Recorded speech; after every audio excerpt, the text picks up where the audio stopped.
السلام علیکم ورحمۃ اللہ وبرکاتہ۔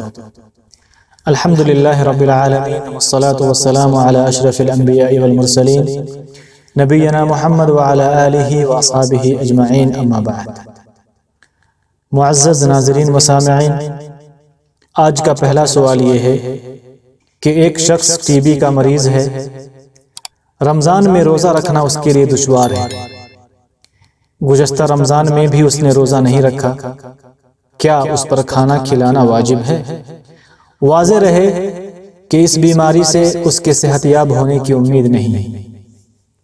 سعودی فتویٰ کمیٹی کا جواب یہ ہے کہ اگر اس مریض کو رمضان کے روزے رکھنے کی طاقت نہیں ہے اور اس کے اچھے ہونے کی امید نہیں ہے تو روزہ اس سے ساقط ہو گیا، اور اس پر واجب ہے کہ ہر روزہ کے بدلے ایک مسکین کو کھانا کھلائے۔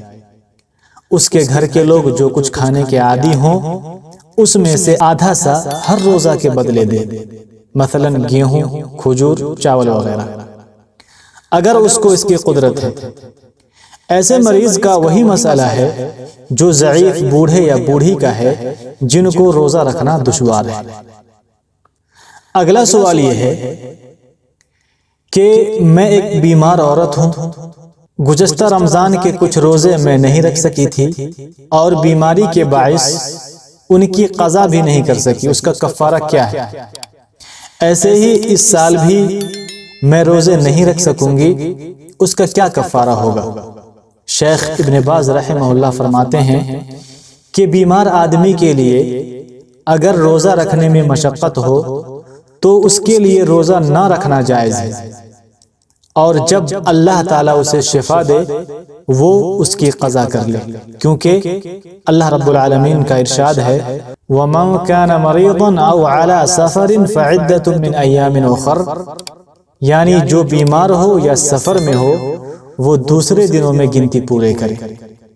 شیخ آگے فرماتے ہیں کہ اے سوال کرنے والی عورت، جب تک تمہاری بیماری باقی ہے تمہیں اس مہینے میں روزہ نہ رکھنے میں کوئی حرج نہیں ہے، کیونکہ مریض اور مسافر کے لیے اللہ تعالیٰ نے روزہ نہ رکھنے کی رخصت دے رکھی ہے، اور اللہ تعالیٰ پسند کرتا ہے کہ اس کی دی ہوئی رخصت سے فائدہ اٹھایا جائے، جس طرح وہ اس بات کو ناپسند کرتا ہے کہ اس کی نافرمانی کی جائے۔ اور تمہارے اوپر کوئی کفارہ نہیں ہے، لیکن جب بھی اللہ تعالیٰ تمہیں عافیت دے تم کو اپنے روزوں کی قضا کرنی لازمی ہے۔ اللہ تعالیٰ تم کو ہر مصیبت سے نجات دے اور ہمارے اور تم سب کے گناہوں کو بخش دے۔ ھذا واللہ اعلم، وصلی اللہ علی نبینا محمد وعلی آلہ وصحبہ اجمعین۔